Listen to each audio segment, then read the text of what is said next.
Even though it seems like the world is ending, we are still going to get into some traffic talk.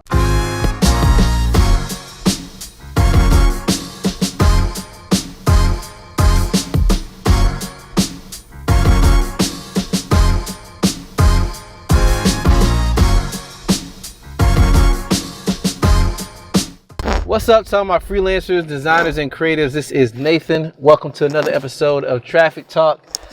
And for anybody wondering, yes, I am obeying the quarantine orders that are in effect, but I'm just going to get some food for something to eat. So this is an essential move of me driving to get something. I'm not disobeying anything or breaking any laws. So I figured while I was headed out to get something, might as well create some value and do an episode of Traffic Talk. So really, I wanted to speak to something that I saw online. Somebody had a question. Matter of fact, they literally just asked a question maybe like 4 hours ago. And so I wanted to speak to the answer of what it could be. Basically, the person said something like this, and let me describe it. They mentioned they had been working with a client for multiple weeks. They mentioned things were going fairly well. And then it got to the point where all of a sudden, they just disappeared. So the client was there, the client was, responsive, the client was listening. Then out of nowhere, they just disappeared. So the client just seemed to disappear and they were not responsive. They weren't listening to any emails or phone calls, and they disappeared. Now, I said this in a previous episode of Traffic Talk. However, I'm going to bring it up again. So what happens when you're working with clients and then all of a sudden they're not responsive? They're not answering emails, they're not answering phone calls, dare I say text messages, and you just cannot get a hold of them any longer. The answer to this is you need to send the magic email. Now, for those who don't know what the magic email is, there is a business consultant and someone who gives teaching and training to creative agencies. His name is Blair Enns. And Blair has been working with creatives for a long time, and he's worked with clients a long time. So he knows how the process goes. I have his book. His book is called Win Without Pitching. Great book. I've read it at least 3 different times over.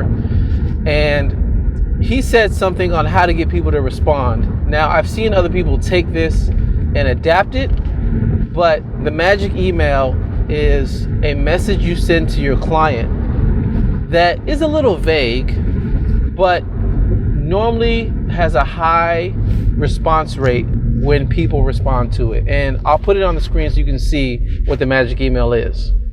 Since I have not heard from you on this, I have assumed your priorities have changed. That is all you say on the magic email. You simply mention, since I have not heard from you on this, I assume your priorities have changed. Don't send any more, don't send any less. Of course, you can put an email signature with your name, email, phone number, in case they want to call you back. Send that, and that is it. More than likely, they may respond because the email is so vague, it assumes that you're stopping work. But you didn't say you were stopping work, but that's besides the point. But you're vague on purpose. And because of the vagueness of the response, people are like, well, wait a minute, did he cancel the project? Did he stop work? Is it on hold? Like, what is it? We've already exchanged money. What is it? So they tend to reach out and respond back to you. So regardless, send that email. And I would say this, send the email and honestly move on to another client. Now, before just moving on with another client, I don't know the stakes of what the contract was. I don't know what your contract said, what your deliverables were, what the deadlines were. I have no idea.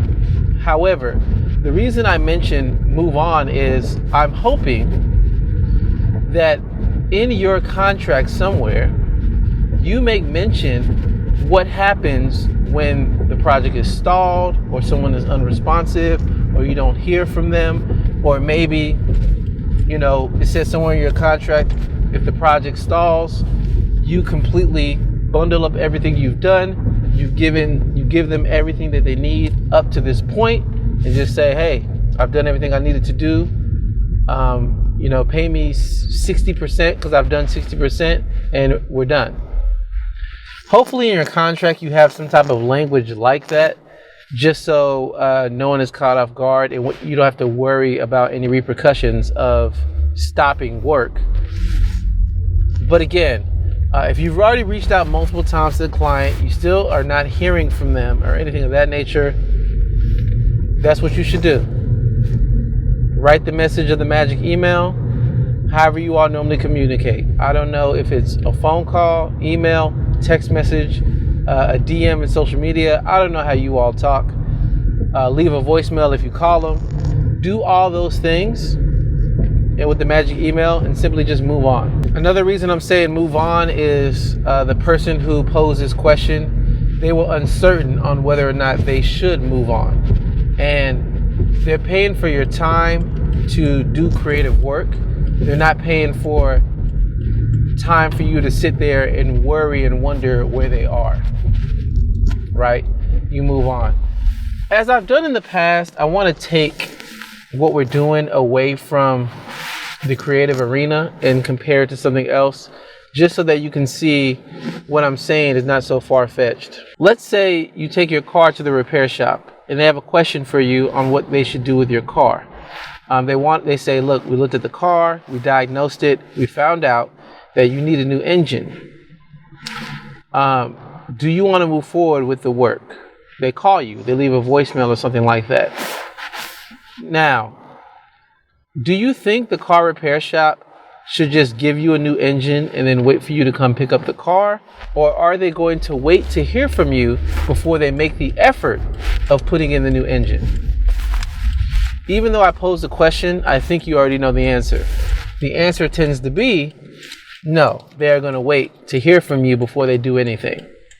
And in a sense, they're going to continue to see other customers. They're going to continue to see other cars. They're going to continue to do other things. And they don't wait. And I assume the same thing is going to happen here. It's not so far-fetched or strange for you as a creative to say, you know what? I haven't heard from you. So I'm literally going to stop work and move on to something else. Thank you for taking the time to check out this episode. I greatly appreciate it. If you like anything I had to say, give this episode a thumbs up. If you're out there during everything that's going on with this COVID-19 pandemic, definitely do things that err on the side of caution and be safe for you and your family. Practice social distancing. Make sure that you don't take any unnecessary risk. And as I like to say, try to be productive during this time. I know there's a lot of panic going on. There's a lot of worry going on about family, safety, health, even life or death. All that is going on. But at the same time, I would say, don't sit there and let fear rule your life. Don't shut up in your house or wherever you may be and just sit there fearful or bored. Try to say, if nothing else, I've been given the gift of time, and let me use that time to do something more productive. That might be reading a book, that might be writing a book, that might be leveling up in your business, coming up with new creative ways to get clients and secure income, because your income may be going down during this time. That productivity might mean connecting with family and friends, giving them phone calls, checking out how people are. It could be a number of different things, right? Productivity looks very different, but don't sit there looking at the ceiling, just wondering whether or not you're going to get sick. Exercise caution and do those things that honestly make your life count. Because if nothing else that this pandemic has taught me, life is important. And the people that I know and connect with, whether it be business or my personal life, they're important too. Well, until the next one, I will catch you later. See ya.